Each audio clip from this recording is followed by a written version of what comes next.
Shalom bagi setiap Sobat Maestro dimanapun berada. Tentunya saya bersuka cita pada saat ini untuk bisa bersama-sama kembali.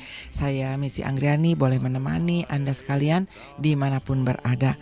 Khususnya buat Sobat Maestro yang sudah lanjut usia, yang selalu setia mendengarkan 92,5 Maestro FM. Mari kita akan sama-sama kembali menikmati hadirat Tuhan lewat firman-Nya, dan mari kita akan siapkan 2 ayat saja dari kitab Kejadian pasal 50 ayat 20 dan Roma 8 ayat 28. Baiklah Sobat Maestro, mari kita minta pimpinan Tuhan terlebih dahulu di dalam doa sebelum kita mendengarkan apa yang Tuhan ingin katakan kepada kita sekalian. Mari kita berdoa. Terima kasih Tuhan Yesus, kami mengucap syukur kalau saat ini kami boleh kembali menikmati hadirat-Mu. Kami boleh rindu hati kami mendengarkan suara-Mu lewat firman Tuhan. Dan kami juga rindu untuk memahami, mengerti, dan melakukannya di dalam kehidupan kami. Mari Roh Kudus berbicara kepada setiap kami, sucikan dan kuduskan kami, layakkan kami di hadapan Tuhan. Dalam nama Yesus Kristus kami mohon, haleluya. Amin, amin. Sobat Maestro, kitab Kejadian pasal 50 ayat 20 dan Roma 8 ayat 28 demikian bunyinya. Memang kamu telah mereka-rekakan yang jahat terhadap aku, tetapi Allah telah mereka-rekakannya untuk kebaikan dengan maksud melakukan seperti yang terjadi sekarang ini, yakni memelihara hidup suatu bangsa yang besar. Roma 8 ayat 28, kita tahu sekarang bahwa Allah turut bekerja dalam segala sesuatu untuk mendatangkan kebaikan bagi mereka yang mengasihi Dia, yaitu bagi mereka yang terpanggil sesuai dengan rencana Allah. Sobat Maestro, kalau kita tidak pernah merasa kesepian, maka kita tidak pernah menghargai bagaimana kehangatan dan penghiburan. Kalau kita tidak pernah merasa lapar, maka kita tidak pernah bisa bersyukur ketika kita kenyang. Kalau kita tidak pernah sakit, maka seringkali kita kurang bisa menghargai kesehatan. Kalau kita tidak pernah merasa kekurangan, maka kita seringkali tidak bisa menikmati kecukupan. Bahkan kalau kita tidak pernah mengalami penderitaan, kita sulit sekali merasakan penghiburan dan menghargai penghiburan. Nah, Sobat Maestro, saat ini kita akan belajar dari kehidupannya Yusuf. Bagaimana Yusuf bersama saudara-saudara kandungnya. Dan satu saat ketika Yusuf merasakan bagaimana dia menderita, dia merasa sendiri. Lalu dia juga merasa tersisihkan. Tetapi ada satu kata-kata yang membangun. Bukan hanya buat Yusuf sendiri, tetapi juga buat kita sekalian saat ini. Dikatakan memang kamu telah mereka-rekakan yang jahat terhadap aku. Tetapi Allah telah mereka-rekakannya untuk kebaikan. Ucapan ini ditujukan Yusuf kepada saudara-saudara kandungnya sendiri. Dan apa yang dimaksud Yusuf dengan kalimat kamu telah mereka-rekakan yang jahat terhadap aku? Kalimat ini mengacu kepada tindakan kakak-kakaknya yang bertahun-tahun, yang selalu ketika mereka berbuat yang jahat kepada Yusuf, tentunya dengan tujuan untuk menghabisi Yusuf. Menghabisi secara kejam. Yusuf dibuang, Yusuf dijual menjadi budak, dihabisi masa depannya. Lalu apa yang Yusuf maksudkan dengan kalimat berikutnya, yaitu tetapi Allah telah mereka-rekakannya untuk kebaikan. Sobat Maestro, maksud kalimat ini dijelaskan Yusuf pada ucapan berikutnya, yaitu dengan maksud melakukan seperti yang sekarang ini, yakni memelihara hidup suatu bangsa yang besar. Jadi Sobat Maestro, melalui tindakan jahat saudara-saudaranya Yusuf, Allah telah melakukan segala perkara yang baik, menjadikan Yusuf orang yang sangat besar dan penting demi memelihara bangsa Israel yang saat itu sedang dilanda bencana kelaparan hebat. Melalui ucapan Yusuf ini juga kita dapat merenungkan dan akan merenungkan beberapa hal yang sangat penting bagi kehidupan kita sendiri.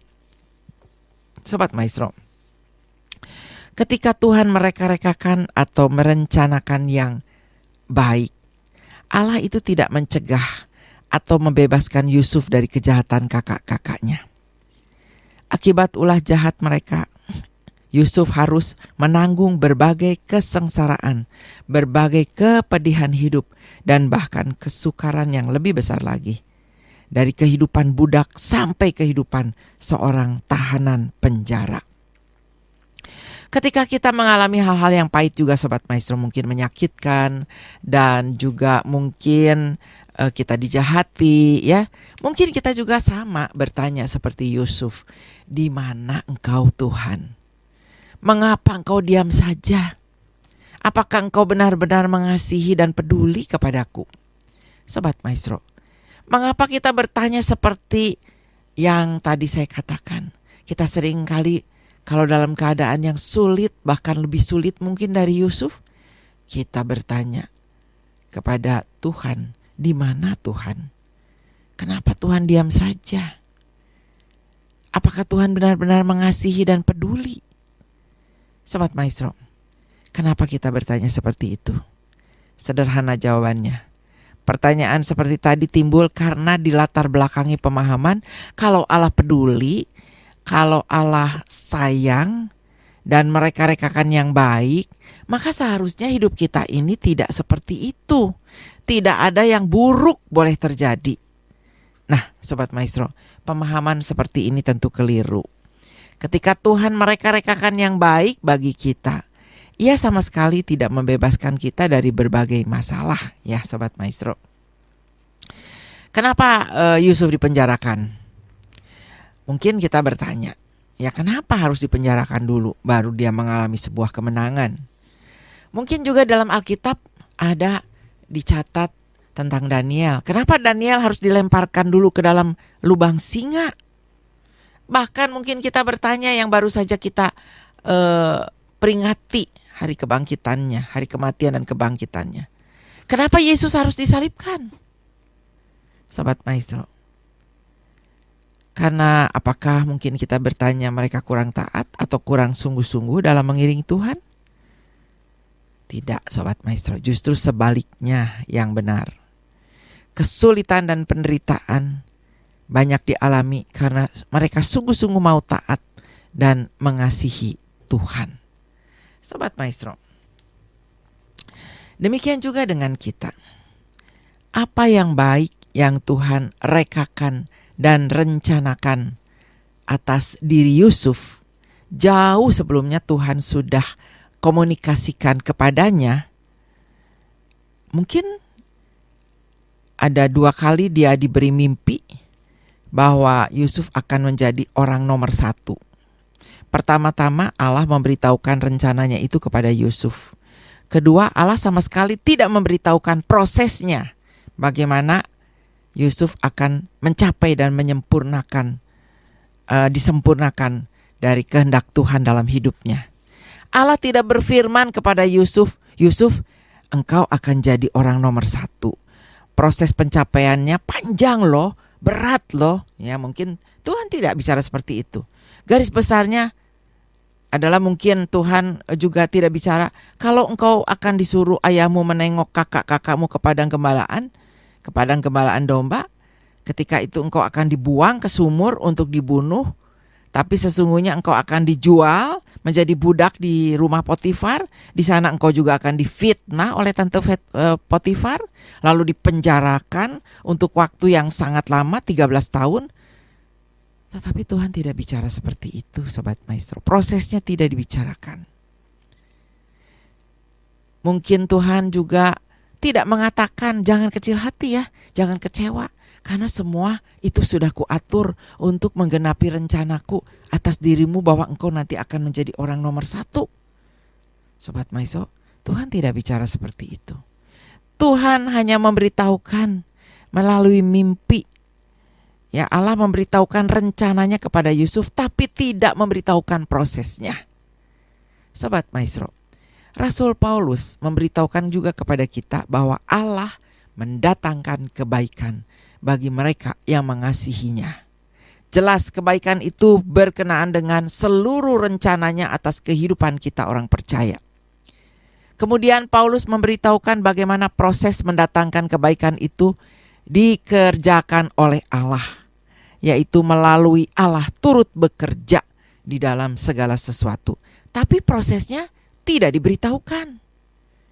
Seperti apapun yang kita saat ini mungkin sedang hadapi, apakah itu penderitaan, apakah itu kesedihan, apakah itu kehilangan seseorang, apakah kita mengalami kebangkrutan, apakah kita mengalami kesulitan yang kita tidak mengerti kenapa ini harus terjadi. Perhatikan Sobat Maestro, bahwa sekalipun prosesnya dijelaskan, tapi tidak ada detail apakah yang dimaksud dengan segala sesuatu. Ya, dikatakan bahwa mendatangkan segala sesuatu yang baik. Apakah bagi si A segala sesuatu itu di dalamnya termasuk sakit penyakit mungkin? Atau kebangkrutan? Apakah untuk si B itu berarti kehilangan seseorang yang dikasihinya? Atau mengalami hal-hal yang jahat? Atau bagi si C, segala sesuatu itu mungkin meliputi sesuatu yang tidak enak? Tabrakan, ya mungkin yang mengerikan, yang membuat buta seumur hidup. Tidak ada penjelasan Sobat Maestro. Bagaimana caranya sampai hal-hal yang pahit itu bisa dipakai menjadi rencana Tuhan bagi setiap orang. Sobat Maestro, kalau ada yang Allah singkapkan dan boleh dipahami, sebaliknya ada juga yang Allah sembunyikan dan mungkin memang tidak terpahami oleh kita manusia. Allah mau kita berpegang pada yang Ia singkapkan dalam menjalani proses pencapaian yang tidak terpahami oleh kita. Dan hal ini menuntut kita untuk beriman dan percaya saja kepada Tuhan. Tapi sayangnya ketika ketidakjelasan justru menghasilkan guncangan hebat dan membuat kita mengalami frustrasi dahsyat.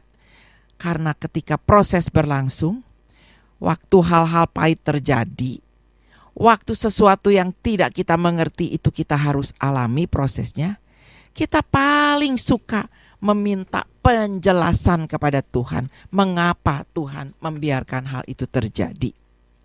Padahal itu bagian yang Allah sembunyikan dan tertutup untuk dipahami. Allah tidak akan berusaha menjelaskan atau menerangkannya supaya kita mengerti. Tidak, Sobat Maestro. Tidak semua hal yang Tuhan nyatakan di dalam kehidupan kita lewat penderitaan, yang Tuhan izinkan lewat masalah, harus bisa dipahami langsung oleh kita. Tidak, Sobat Maestro. Ada seorang istri yang percaya Tuhan. Dia harus kehilangan suaminya yang baru saja dinikahinya. Baru berusia hampir 40 tahun, ya, belum 40 tahun. Yang meninggal karena terjadi sebuah kecelakaan. Padahal saat itu si ibu muda ini, si istri ini baru saja mengandung 7 bulan. Dan dia juga masih baru menjalani kehidupan yang baru saja. Mereka baru mempersembahkan hidup mereka untuk seumur hidupnya melayani Tuhan. Sobat Maestro, demikian juga dengan Yusuf, seorang yang begitu taat dan takut kepada Tuhan, tapi harus menderita bertahun-tahun di dalam penjara. Kita ikut bertanya kepada Tuhan, kenapa Tuhan diam saja? Kenapa hal ini harus terjadi? Ya, baik kepada si istri yang baru mengandung 7 bulan dan ditinggal suaminya pergi karena kecelakaan. Demikian juga dengan Yusuf yang masih muda dan harus mengalami penderitaan yang begitu panjang sampai masuk ke dalam penjara. Mungkin kita bertanya-tanya, dan mungkin masih banyak lagi kasus-kasus lainnya. Atau mungkin Sobat Maestro sendiri yang sekarang sedang mengalami kesulitan yang begitu berat sehingga kita bertanya, kenapa ini harus terjadi? Sobat Maestro, suami yang masih berusia muda dan sedang begitu giat melayani, bahkan punya komitmen untuk melayani Tuhan. Bukankah dengan Tuhan dia bisa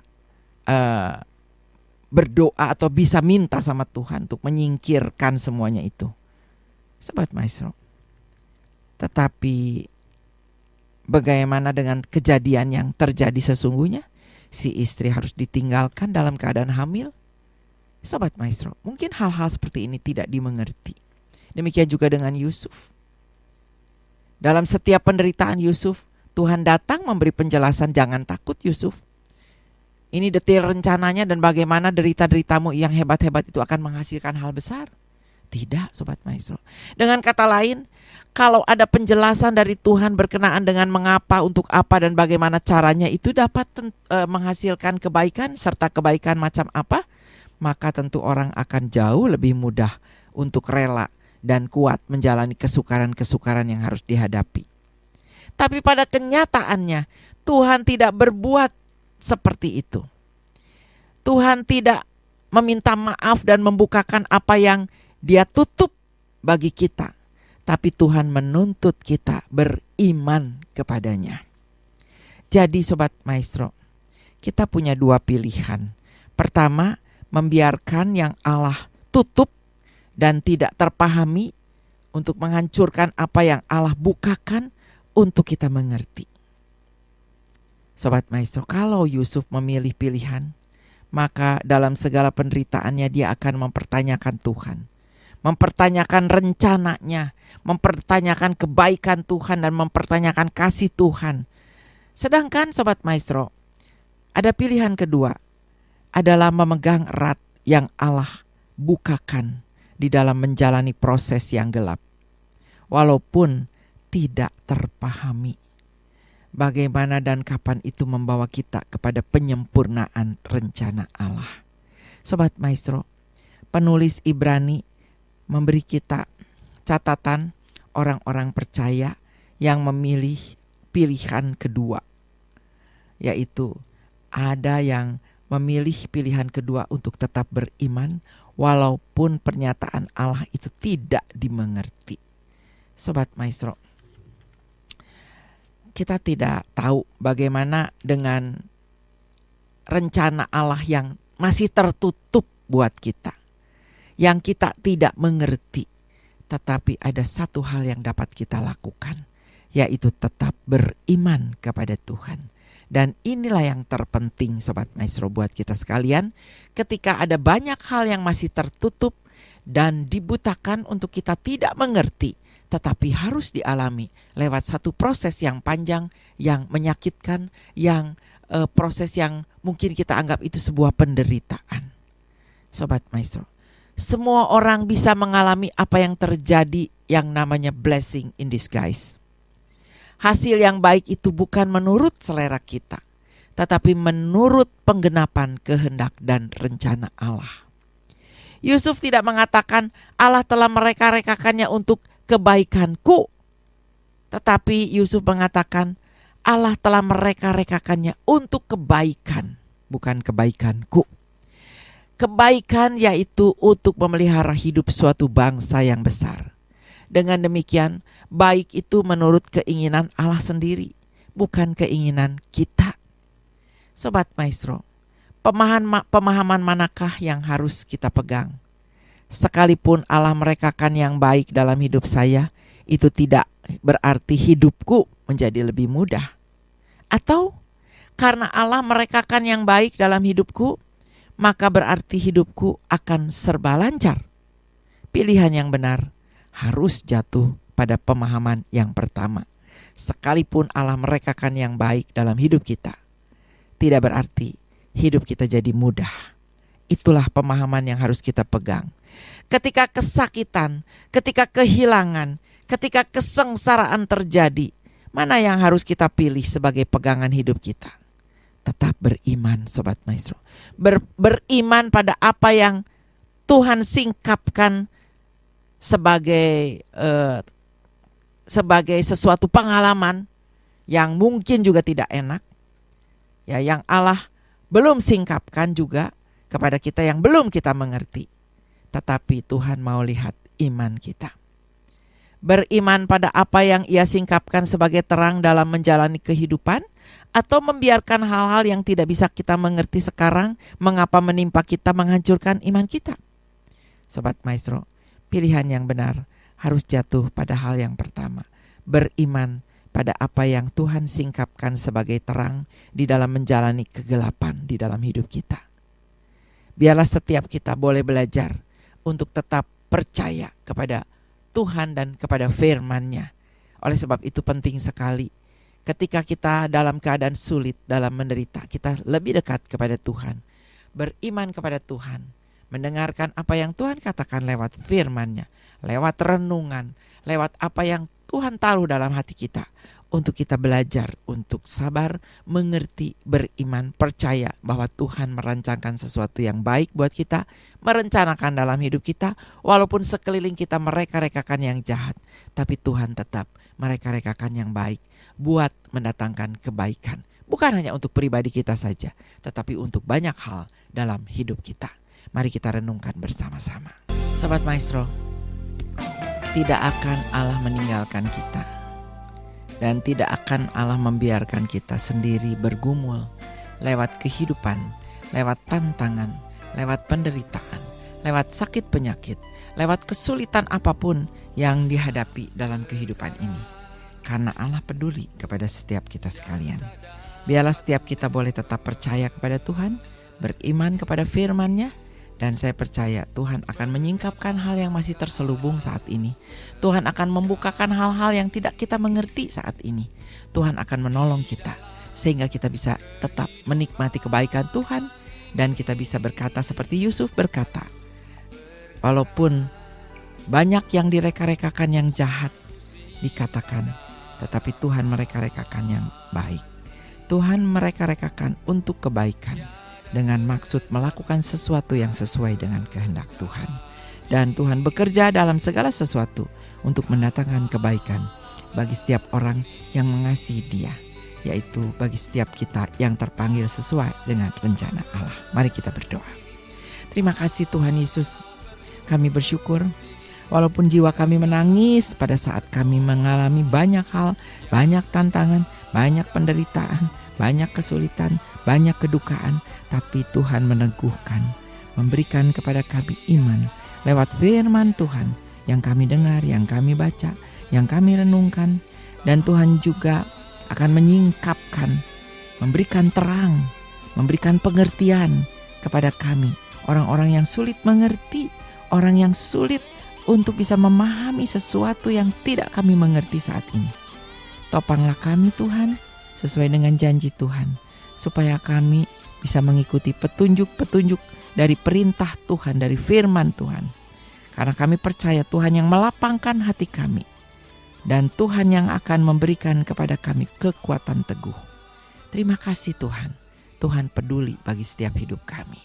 Hal yang tidak tersingkapkan saat ini akan terbuka, dan Tuhan akan jelaskan dan Tuhan berikan kepada kami pemahaman. Terima kasih pada waktunya Tuhan bekerja sesuai dengan apa yang Tuhan rancangkan bagi kami. Terima kasih ya Tuhan, kami mau serahkan semua hidup kami ke dalam tangan pimpinan Tuhan. Di dalam nama Yesus Kristus kami sudah memohon dan berdoa. Haleluya. Amin. Amin. Sobat Maestro, saya percaya setiap kita diberkati oleh firman Tuhan dan renungan firman Tuhan saat ini yang memberi kekuatan baru bagi kita sekalian. Firman Tuhan berkuasa mengubahkan kehidupan kita sekalian menjadi lebih baik. Baiklah Sobat Maestro, dari Geraha Maestro Jalan Kaca Piring 12 Bandung, saya Missy Anggriani akan segera undur diri.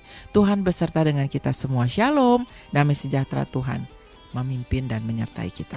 Haleluya. Amin.